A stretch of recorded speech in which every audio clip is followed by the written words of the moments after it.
സാബു അലി, ബഹുമാന്യരായ ഷമി മാത്യു, ഷിഹാബുദ്ദീൻ, സബു, ഷമീം, മറ്റ് ജനകീയ കൂട്ടായ്മയ്ക്ക് നേതൃത്വം കൊടുക്കുന്ന ഭാരവാഹികൾ, സ്നേഹതരങ്ങൾ. അങ്ങനെ കഴിഞ്ഞ ആഴ്ച നിങ്ങൾ സംഘടിപ്പിച്ച ഒരു പരിപാടിയുണ്ട്, അതിൽ വരാൻ സാധിച്ചില്ല. നിരവധി തിരക്കുകൾ സമയത്ത് തന്നെ ഉണ്ടായിരുന്നു. ഓടിയെത്തേണ്ടതായി പല ദിവസം കൂടെ ഈ SI ആശുപത്രി ഇവിടുത്തവുമായി ബന്ധപ്പെട്ട് കുറേ സമയം വെളുപ്പിന് വരെ അവിടെ നിൽക്കേണ്ടതുണ്ട്. രാവിലെ നിരവധി ആളുകൾ കാണാൻ വരുന്നതുകൊണ്ടുള്ള തിരക്കുകളുണ്ട്. മറ്റ് പരിപാടികൾ കൂടി ഉണ്ടായിരുന്നതുകൊണ്ട് അടുത്ത ആഴ്ച ഞാൻ എന്തായാലും വരാമെന്ന് പറഞ്ഞിട്ടാണ് അതുപോലെ നമ്മുടെ ഒരു നാടിൻ്റെ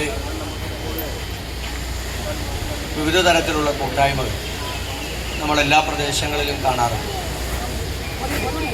പലതരത്തിലാണ് അവരുടെ പ്രവർത്തനങ്ങൾ. അത്തരത്തിലുള്ള പ്രവർത്തനങ്ങളാണ് ഒരു സമൂഹത്തെ നല്ല രീതിയിൽ മുന്നോട്ട് നയിക്കുന്നത്. നമ്മൾ ഏത് പ്രദേശത്ത് പോയാലും ഇത്തരത്തിലുള്ള വിവിധ കൂട്ടായ്മകളെ നമുക്ക് കാണാം. അവിടെ രാഷ്ട്രീയമോ അല്ലെങ്കിൽ ജാതിയോ മതമോ ഒന്നുമില്ലാതെ എല്ലാവരും ഒരുമിച്ച് ചേർന്ന് നാടിൻ്റെ നന്മയ്ക്ക് വേണ്ടിയിട്ടുള്ള നിരവധിയായിട്ടുള്ള പ്രവർത്തനങ്ങൾ നടത്തുന്നത്, മാതൃകാപരമായിട്ടുള്ള പ്രവർത്തനങ്ങൾ നടത്തുന്നത് നമുക്ക് കാണാൻ കഴിയും. ഫോർട്ട് കൊച്ചി പോലെയുള്ള ഒരു പ്രദേശത്ത് ഇത്രയധികം ആളുകൾ, ഏകദേശം 200-ലധികം ആളുകളാണ് ഇവിടെ വന്നു പോകുന്നത്. വിദേശികൾ വരെ ഇവിടെ വന്ന് നിങ്ങളുടെ പരിപാടികളിൽ പോലും പങ്കെടുക്കുന്നവർ. സ്വാഭാവികമായും രാവിലെ ഒരുമിച്ച് കൂടുന്ന നിരവധി ആളുകൾ നിങ്ങളുടെ ചിന്തകളിൽ നിന്ന് നിങ്ങളുടെ കൂട്ടായ പ്രവർത്തനങ്ങൾ ഈ പ്രദേശത്തിൻ്റെയും നമ്മുടെ സമൂഹത്തിൻ്റെയും ഉന്നമനത്തിന് വേണ്ടിയിട്ടുള്ള നിരവധിയായിട്ടുള്ള പ്രവർത്തനങ്ങൾ, ജീവകാരുണ്യ പ്രവർത്തനങ്ങളുമൊക്കെ നിങ്ങൾ നടത്തുന്നുണ്ട്.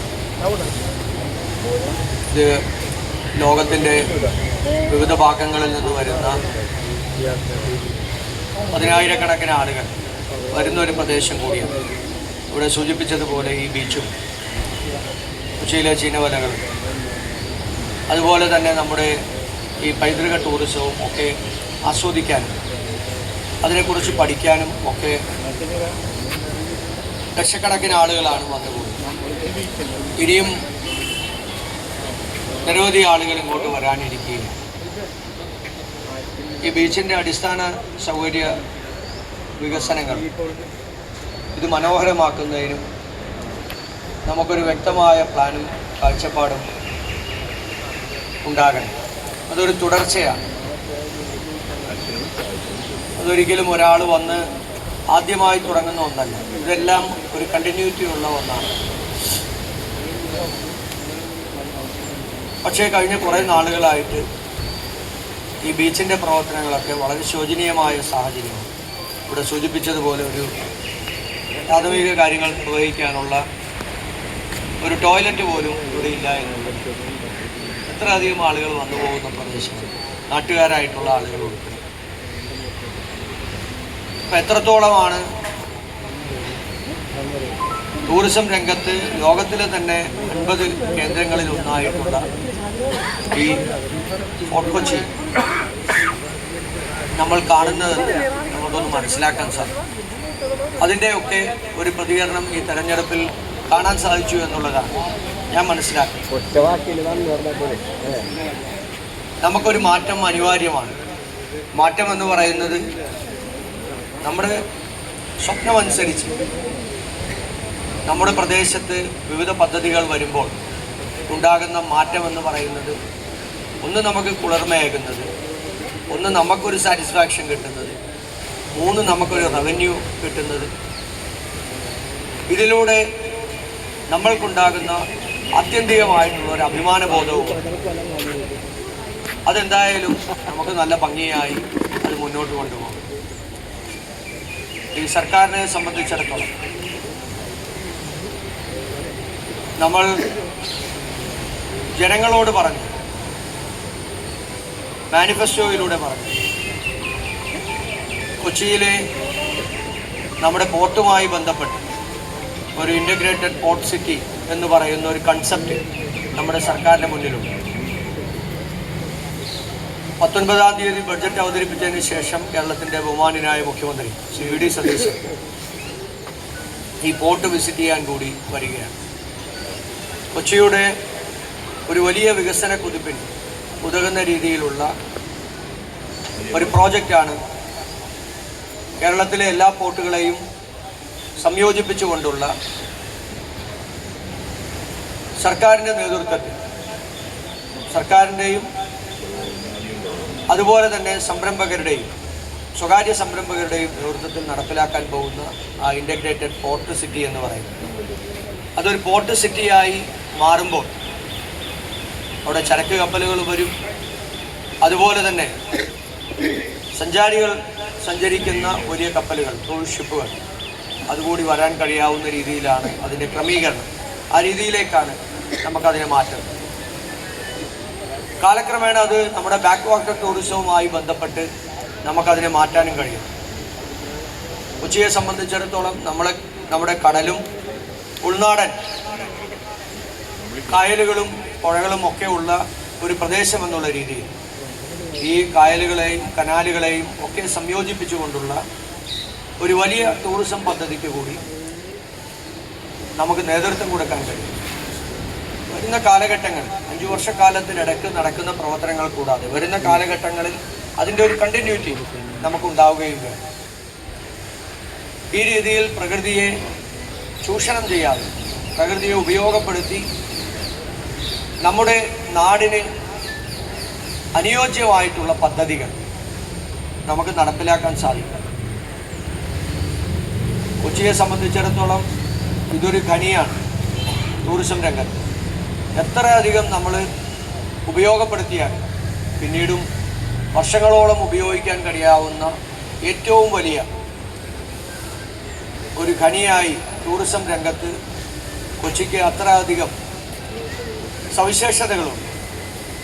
അത് നമുക്ക് ഉപയോഗപ്പെടുത്താൻ കഴിയും.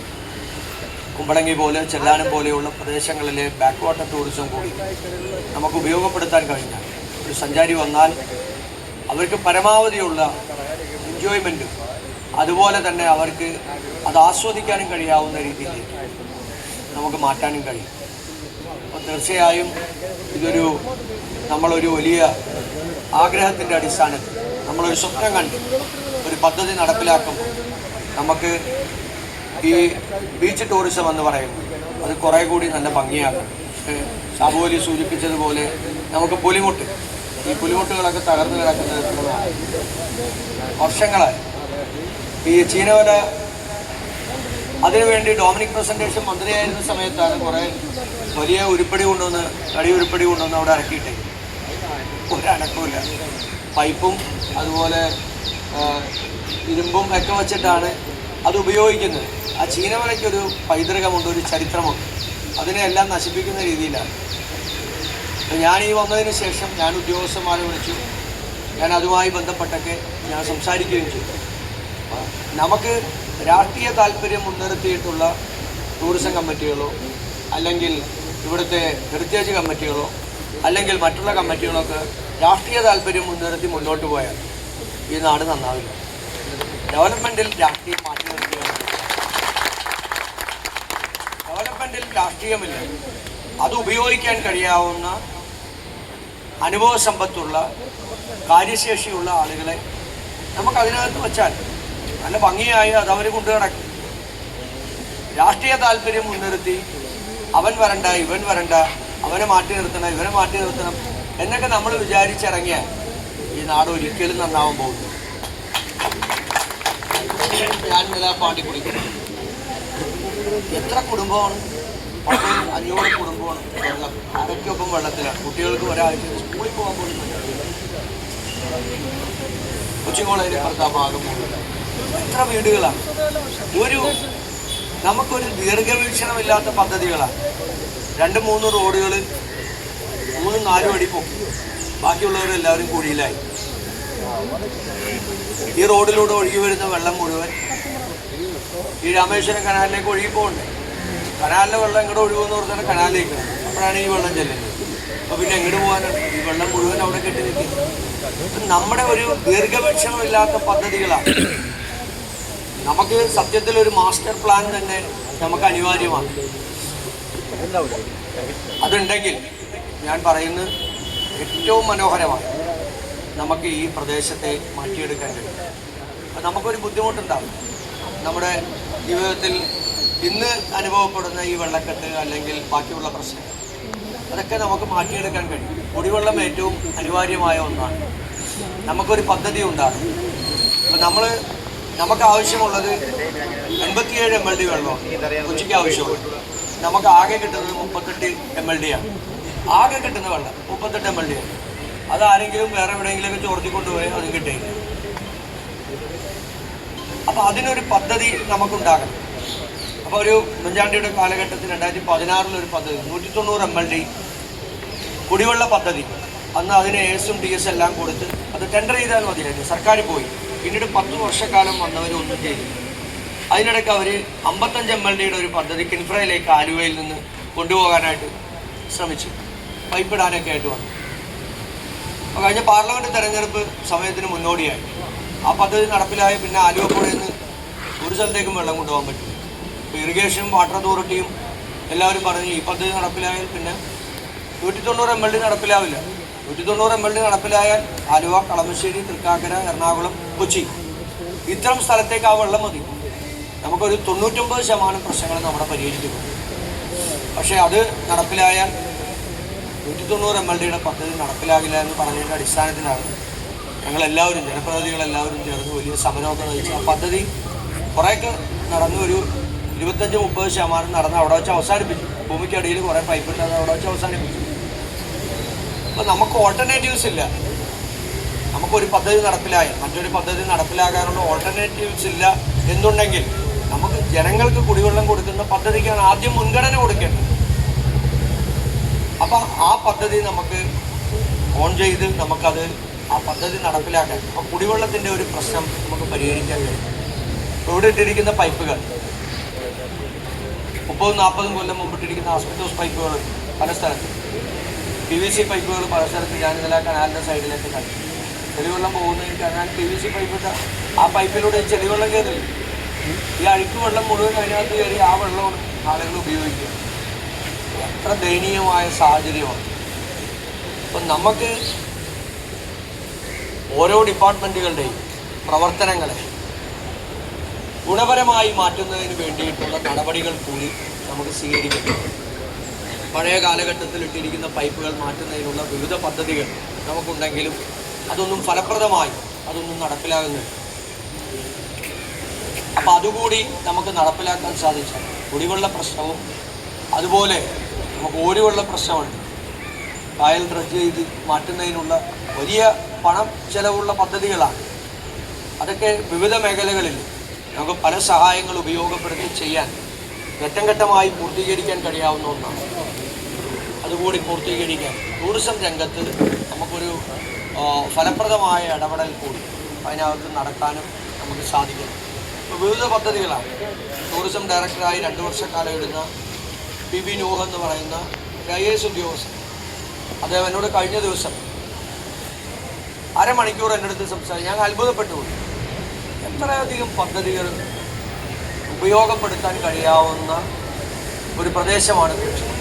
പക്ഷെ അതൊന്നും നമുക്കൊന്നും ചെയ്യാൻ കഴിഞ്ഞില്ല എന്നുള്ളതാണ്. ഒരു പൈസ പോലും അതിനകത്ത് മുടക്കാൻ കഴിഞ്ഞില്ല എന്നുള്ളത്. അതുകൊണ്ട് ഞാൻ ഇന്നലെയും മുഖ്യമന്ത്രിയോട് പറഞ്ഞത് ഈ ബഡ്ജറ്റിൽ നമുക്ക് കൊച്ചിക്ക് വേണ്ടിയിട്ടുള്ളൊരു പ്രധാനപ്പെട്ട ടൂറിസം പദ്ധതിയെങ്കിലും പ്രഖ്യാപിക്കും. അപ്പോൾ പുള്ളി എന്നോട് പറഞ്ഞത്, ഷിയാസിന് മനസ്സിലായില്ലേ, ഞാൻ മലയാളത്തിലല്ലേ നിയമസഭയ്ക്കകത്ത് ആ വൈറ്റ് പേപ്പറിൽ പറഞ്ഞത് 20,000 കോടി രൂപ ഇല്ല, സർക്കാർ ഇന്ന സ്ഥലത്ത് ഇത്ര രൂപ വെച്ച് കിട്ടും എന്ന് പറഞ്ഞിട്ട് ഒരു വർഷത്തെ പദ്ധതി പ്രഖ്യാപിക്കാനായി ഈ കഴിഞ്ഞുപോയ സർക്കാർ അങ്ങനെയാണ് പ്രഖ്യാപിച്ചത്. 20,000 കോടി രൂപയില്ല, കേന്ദ്രത്തിൽ നിന്നുള്ള വിഹിതമില്ല. അതുപോലെ 5,000 കോടി രൂപ വേണം കിട്ടേണ്ടത്, അതും കിട്ടില്ല. 20,000 കോടി രൂപ നമ്മൾ കണ്ടെത്തണം. ഈ കണ്ടെത്തുന്നതിനിടയ്ക്ക് എവിടെ നിന്നാണ് ഈ പദ്ധതി പ്രഖ്യാപിക്കാനുള്ള പണം നമുക്ക് കിട്ടുക എന്ന് ചോദിച്ചു. അപ്പോൾ നമുക്ക് വരുന്ന കാലഘട്ടങ്ങളിൽ സർക്കാരിൻ്റെ സാമ്പത്തിക സ്ഥിതി മെച്ചപ്പെടുന്നതിനനുസരിച്ച് വലിയ പദ്ധതികൾക്ക് കൂടി ഇവിടെ വരുന്ന ഇൻ്റഗ്രേറ്റഡ് പോർട്ട് സിറ്റി ഉൾപ്പെടെയുള്ള പദ്ധതികൾ കൂടി ബന്ധപ്പെടുത്തി നമ്മുടെ ടൂറിസം ഫോർട്ട് കൊച്ചി മുതൽ ചെല്ലാനം വരെയുള്ള പ്രദേശത്തേക്ക് അതൊരു മനോഹരമായ ഒരു നല്ല കൺസെപ്റ്റോടുകൂടി കൊണ്ടുവരാൻ കഴിയാവുന്ന രീതിയിലേക്ക് നമുക്കതിനെ മാറ്റണം. നമ്മുടെ പുതിയ തലമുറ, ഇന്നത്തെ തലമുറയ്ക്കല്ല, നാളെ വരുന്ന തലമുറയ്ക്ക് അവർക്ക് ബോധ്യപ്പെടണം. ഞങ്ങളുടെ മുൻപുണ്ടായിരുന്ന തലമുറ എത്ര ദീർഘവീക്ഷണമുള്ള ആളുകളായിരുന്നു, അവരെത്രയധികം നല്ല പദ്ധതികളാണ് ഈ കൊണ്ടുവന്ന് ഞങ്ങളുടെ ജീവിതത്തിനും ഞങ്ങളുടെ വരുമാനത്തിനും ഞങ്ങളുടെ തൊഴിലിനും വേണ്ടി അവർ ചെയ്തിട്ട് പോയി എന്ന് ബോധ്യപ്പെടുത്തുന്ന തരത്തിലേക്കുള്ള നടപടികളാണ് സർക്കാരും ജനപ്രതിനിധികളും ചെയ്യേണ്ടത് എന്നുള്ള ബോധ്യം എനിക്കുണ്ട്. തീർച്ചയായും അതിനോടൊപ്പം നിങ്ങൾ രാഷ്ട്രീയം മറന്ന് അഭിപ്രായ വ്യത്യാസങ്ങളില്ലാത്ത നിന്നാൽ നമുക്കിത് മനോഹരമായി നമുക്ക് കൊണ്ടുപോകാൻ കഴിയും. ആ ഒരു അഭ്യർത്ഥന മാത്രമാണ് എനിക്കുള്ളത്. ചെറിയ ചെറിയ വികാര പ്രകടനങ്ങൾ നടത്തിയതുകൊണ്ട് ഒന്നും നേടാൻ പോകുന്നത്. താൽക്കാലികമായി അതുകൊണ്ട് നമുക്കൊരു സുഖം കിട്ടുമായിരിക്കും. ആത്യന്തികമായി അത് നമുക്ക് തന്നെ നെഗറ്റീവാകും. അപ്പം നിങ്ങൾ രാവിലെ മുതൽ ഇവിടെ വന്ന് വളരെ പോസിറ്റീവായിട്ടുള്ള കാര്യങ്ങളെക്കുറിച്ചിട്ടാണ് നിങ്ങൾ പറയുകയും ചിന്തിക്കുകയും ചെയ്യുന്നത്. അത് പോസിറ്റീവാണ്. ഏത് കാര്യങ്ങളുണ്ടെങ്കിൽ അത് പോസിറ്റീവായി നമുക്കെങ്ങനെ മാറ്റിയെടുക്കാം, അതെന്താണ് ഡിസ്കഷനാണ് നമുക്ക് വേണ്ടത്. എന്തെങ്കിലും അഭിപ്രായ വ്യത്യാസങ്ങളുണ്ട് കാണാൻ സംസാരിക്കും. അല്ലാതെ എം എൽ എ എന്ന് പറയുന്ന ഒരാളെ വഴിയിൽ മാറിയുന്ന ഏതെങ്കിലും ജംഗ്ഷനിൽ ചായ കുടിച്ച് തെറി പറഞ്ഞിട്ട് നമുക്ക് അപ്പോൾ ഒരു സംതൃപ്തി കിട്ടും അല്ലേ? അത് കഴിയുമ്പോൾ അതങ്ങനെ തീർന്ന് നമുക്കൊരു ഡിസ്കഷൻ ആവശ്യം. നമുക്ക് പല കാര്യങ്ങൾ ചെയ്യാൻ നിങ്ങളെപ്പോലെ വളരെ നിസ്വാർത്ഥമായി പ്രവർത്തിക്കും. ഇവിടെ ഞാനിത് കണ്ടു, സാബു എന്നെ ഒരു ഈ ഫയല് തന്നെ കാണിച്ചു വിവിധ കാര്യങ്ങളാണ്. അപ്പോൾ നിങ്ങൾ നിങ്ങളുടെ ഉപജീവന മാർഗത്തിന് വേണ്ടി പോകുന്നതിന് മുമ്പ് സമയം കണ്ടെത്തി നിങ്ങൾ നിങ്ങളുടെ ആരോഗ്യത്തെയും മനസ്സിനെയും ചിട്ടപ്പെടുത്തുന്നതിന് വേണ്ടി ഇവിടെ വരികയും ഇത് മാതൃകാപരമാക്കി മാറ്റുകയും അതിനോടൊപ്പം ജീവകാരുണ്യ പ്രവർത്തനങ്ങളും സാമൂഹിക നന്മയ്ക്ക് വേണ്ടിയിട്ടുള്ള പ്രവർത്തനങ്ങളും എല്ലാം നടത്തുമ്പോൾ അതിനോടൊപ്പം ഒരു ജനപ്രതിനിധി എന്നുള്ള രീതിയിൽ ഞാൻ പരിപൂർണമായി നിൽക്കേണ്ട ഒരാളാണ്. അപ്പോൾ അത് ഞാൻ നിൽക്കുകയും ചെയ്യും. നിങ്ങൾ നല്ല ഭംഗിയായി ഇത് കൊണ്ടുപോകുക, ഏറ്റവും മനോഹരമായി കൊണ്ടുപോകുക. നമുക്ക് പരമാവധി സഹായങ്ങളും കാര്യങ്ങളും ഒരു എം എൽ എ എന്നുള്ള രീതിയിൽ എൻ്റെ ഭാഗത്തു നിന്നുണ്ടാകും. നിങ്ങളിവിടെ വിളിച്ചതിനും സ്വീകരണം നൽകിയത്. ഇന്ന് നല്ല ക്ലൈമറ്റാണ്, ഇന്നലെയൊക്കെ നല്ല മഴയുണ്ട്. അത് കുറേ ദിവസമായി. അതാണ് ചിലർ വരുമ്പോൾ അങ്ങനെയാണ്. മനസ്സിലായില്ലേ? ഇതൊക്കെ നിങ്ങൾ മനസ്സിലാക്കിക്കും. അപ്പം നമുക്ക് ഏറ്റവും നല്ല മനോഹരമാക്കി നമുക്കിത് കൊണ്ടുപോകണം. നമ്മുടെ പുതിയ തലമുറ അവരെ കൂടി പ്രതീക്ഷ അർപ്പിച്ചിട്ടാണ് ഇന്ന് നമ്മൾ ഏറ്റവും കൂടുതൽ അവലാതിപ്പെടുന്നത് ലഹരിയാണ്. അപ്പോൾ അതിനെതിരായിട്ടുള്ള പ്രോഗ്രാം കൂടി ഇവിടെ എല്ലാം സംഘടിപ്പിക്കുന്നുണ്ട്. എല്ലാ പ്രദേശങ്ങളിലും നമ്മൾ അതിൻ്റെ ഒരു വ്യാപകമായ ക്യാമ്പയിൻ, ആഭ്യന്തര വകുപ്പ് ഓപ്പറേഷൻ തൂഫാൻ എന്ന് പറയുന്ന ഒരു പദ്ധതി തുടങ്ങി നിരവധിയായിട്ടുള്ള കേസുകളെല്ലാം എടുത്ത് അതിനൊരു ക്യാമ്പയിനാണ്. അതുകൊണ്ടൊന്നും അവസാനിക്കുന്ന ഒന്നല്ല ലഹരിയുടെ വ്യാപനം എന്ന് പറയുന്നത്. അത് അത്രയധികം സമൂഹത്തിൽ പിടിമുറുക്കി കഴിഞ്ഞിട്ടുണ്ട്. അപ്പോൾ അതിനെ ഇല്ലാതാക്കാൻ വേണ്ടിയിട്ടുള്ള ഒരു ശക്തമായ നടപടി നമ്മളെല്ലാവരുടെയും ഭാഗത്തുണ്ട്. അതിൻ്റെയൊക്കെ ഒരു പ്രവർത്തനമാണ് നിങ്ങളിന്ന്, അല്ലെങ്കിൽ നിങ്ങൾ കഴിഞ്ഞ കുറേ നാളുകളായി 11 വർഷക്കാലത്തിലധികമായി ഇവിടെ നടക്കുന്നത്. അത് തീർച്ചയായും ഫലപ്രദമായി നമുക്ക് മുന്നോട്ട് കൊണ്ടുപോകണം എന്ന സന്ദേശം കൂടി നൽകിക്കൊണ്ട് ഇന്നിവിടെ വിളിച്ചതിനും സ്വീകരണം നൽകിയതിനും ഹൃദയത്തിൻ്റെ ഭാഷയിൽ നന്ദി രേഖപ്പെടുത്തുന്നു.